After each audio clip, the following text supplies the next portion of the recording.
नमस्कार दोस्तों, स्वागत है आप सभी का RAS उत्कर्ष इंग्लिश पे। रिसेंटली एक सीक्रेट योजना को इंडियन नेवल सर्विसेज ने ओपन आउट कर दिया है। हम एक केबिन बना रहे हैं जो कि अंडर द सी होगा और यहाँ पे हम न्यूक्लियर पावर्ड सबमरीन्स स्टोर करके रखेंगे। आखिर न्यूक्लियर पावर्ड सबमरीन्स क्या होती हैं? क्या ये वही सबमरीन्स हैं जो न्यूक्लियर वेपन्स लेके जाएंगी, या अगर न्यूक्लियर पावर्ड हैं तो इसका मतलब ये है कि वो न्यूक्लियर एनर्जी से फ्यूल लेंगी? ये सारी चीज़ें आज हम जानेंगे। साथ ही साथ ये कहाँ पे सिचुएटेड है इसके बारे में भी जानेंगे। देखो, ये प्रोजेक्ट जो चल रहा है, प्रोजेक्ट वर्षा के नाम से चल रहा है। प्रोजेक्ट वर्षा के प्रोजेक्ट के under we are going to create a deep complicated system of network beneath the sea so that we can put our submarines over there। ठीक है, इंडियन नेवी ने अंडरग्राउंड सबमरीन बंकर बनाया है। ठीक है, ये eastern naval command Andhra Pradesh में होगा, जिसका हेडक्वार्टर कहाँ पे है? विशाखापट्टनम में है। और ये बंकर बेस जो होगा ये रंबिली विशाखापट्टनम में बन रहा है। तो ये आपका रंबिली एक विलेज भी है, यहाँ पे बन रहा है ये बंकर। तो यहाँ पे इस बंकर में हम अपने लिए अपनी न्यूक्लियर पावर्ड सबमरीन्स रखेंगे, ताकि कल के दिन अगर यहाँ पे कोई वॉर लाइक सिचुएशन होती है तो इंडिया रेडी रहे। साथ ही साथ इंडिया के पास स्टेल्थ कैपेबिलिटीज़ भी हो। सबमरीन तो वैसे ही बहुत इंपॉर्टेंटली हम जानते हैं स्टेल्थ कैपेबिलिटीज़ के साथ आती है, यानी कि ये जनरली डिटेक्ट होती नहीं है। रेडार नीचे तक, बहुत नीचे तक रहती है, रेडार इन्हें डिटेक्ट नहीं कर पाता है। न्यूक्लियर पावर्ड सबमरीन्स के साथ कोई 2-3 इश्यूज़ हैं, वो भी हम देखेंगे कि यहाँ पे इनको इजीली डिटेक्टेबल भी कहा जाता है। रीज़न क्या है वो भी मैं आपको बताऊंगी। ठीक है, तो इस तरह का ये प्रोजेक्ट होगा। अलग अलग एक्सपेंशन बेस होंगे, 30 सेपरेट टनल्स होंगे एंट्रेंसेस में, मतलब एंटर करने के लिए टनल्स भी बनाई गई हैं। यहाँ पे ड्रेजिंग एक्टिविटी हो रही है ताकि वाटरवे खुले। और यहाँ पे इस पूरे एरिया में ये पर्टिकुलर INS वर्षा के थ्रू, प्रोजेक्ट वर्षा के थ्रू हम बंकर्स बना रहे हैं। ये अंडरग्राउंड बेस होगा। INS वर्षा भी प्रोजेक्ट वर्षा के तहत ही बन रही है। नेवल ऑल्टरनेटिव ऑपरेशन बेस का इसका नाम दिया गया है। और यहाँ 8 से 12 न्यूक्लियर पावर्ड बैलिस्टिक सबमरीन्स रहेंगे। न्यूक्लियर पावर्ड बैलिस्टिक सबमरीन्स का क्या मतलब है? इसका ये मतलब है ये डीजल से नहीं, ये न्यूक्लियर एनर्जी से अपना फ्यूल लेंगी। और ये बैलिस्टिक सबमरीन्स हैं, इसका मतलब इनके पास वेपन्स भी होंगे। ज़रूरी नहीं है न्यूक्लियर वेपन्स हो, पर वेपन्स होंगे इनके पास। ठीक है, तो न्यूक्लियर सबमरीन क्या होती हैं जनरली? अब यहाँ पे मैंने आपको बता दिया था ना, न्यूक्लियर सबमरीन जो बैलिस्टिक होती है, बैलिस्टिक के पास वेपन्स होते हैं और नॉन बैलिस्टिक के पास वेपन्स नहीं होते हैं। न्यूक्लियर सबमरीन वो होती हैं जो न्यूक्लियर एनर्जी से अपनी पावर लेती हैं। जैसे यूरेनियम को अगर हमने यूज़ कर लिया तो न्यूक्लियर एनर्जी से ये पावर लेंगी। दे मे और may not carry nuclear weapons. Other than this, सबसे पहली बार न्यूक्लियर सबमरीन से जो एक डेवलपमेंट हुई थी 1950 से शुरू हो गई थी। USA ने 1954 में सबसे पहले USS नॉटिलस न्यूक्लियर सबमरीन बनाई थी। उसके बाद रशिया, फ्रांस, ब्रिटेन, चाइना ने भी इस लीग में अपना नाम जोड़ लिया। इंडिया ने चार्ली 1 लीज की थी रशिया से। SN, ये बेसिकली तब USSR था रशिया। ये सबमर्सिबल न्यूक्लियर सबमरीन थी, पर यहाँ आप देख रहे हैं ये SSN है, मतलब ये बैलिस्टिक मिसाइल्स के साथ नहीं थी।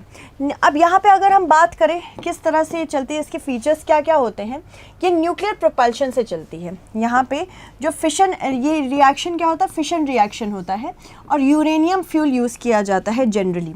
इसके बाद अगर हम बात करें इस पर्टिकुलर टेक्नोलॉजी की, टेक्नोलॉजी बेसिकली इसकी यूरेनियम फिशन के लिए बनाई गई है।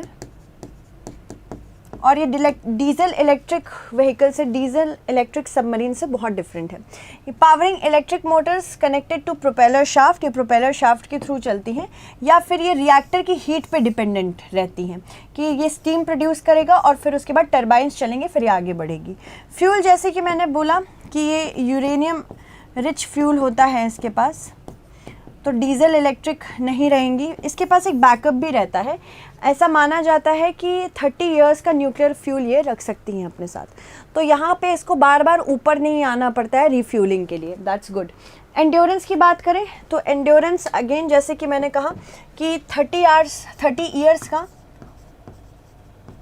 न्यूक्लियर फ्यूल ये अपने अंदर रख सकती हैं, जिसकी वजह से इनको बार बार ऊपर नहीं आना पड़ता है रिफ्यूलिंग के लिए। स्पीड और पावर इनकी बहुत ज़्यादा है।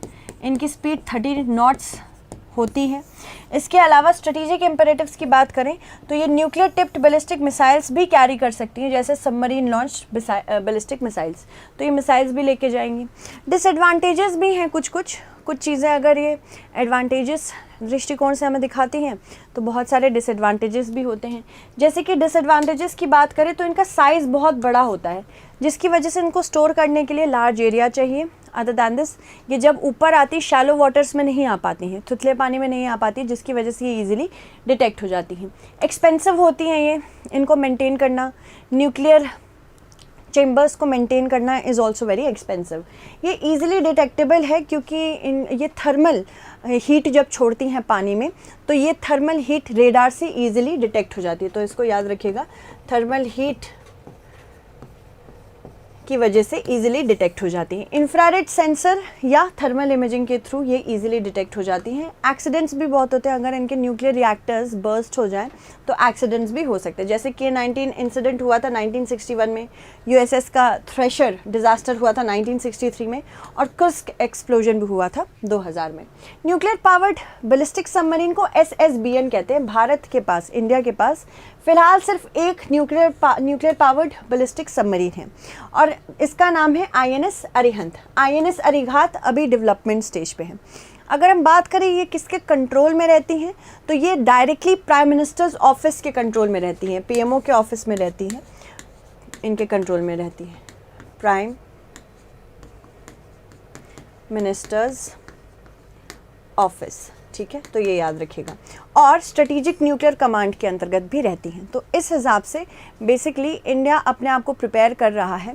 वैसे भी हम जानते हैं कि इंडिया ऑलरेडी परेशान है चाइनीज़ प्रेजेंस से, स्पेशली इंडियन ओशन रीजन में, साउथ चाइना सी में, इसलिए इंडिया अपने आप को फुली प्रिपेयर कर रहा है। 10 साल से अधिक का समय लग गया इस पूरे कॉम्प्लेक्स को बनाने में, अभी ये ऑलमोस्ट रेडी होने वाला है। भले ही हमें यहाँ पे दिख रहा हो कि 8 to 10 न्यूक्लियर सबमरीन, 8 to 12 हम रखेंगे, बट अभी भी हमें एक्चुअल काउंट नहीं पता है। एक्चुअल काउंट ना पता होने की वजह से ये प्रोजेक्ट बहुत सीक्रेट माना जाता है। सो आई होप आपको आज की क्लास अच्छी लगी हो एंड आई होप आप कॉन्स्टेंटली हमारे साथ ऐसे ही बने रहेंगे। Thank you so much everyone for watching this class and stay updated.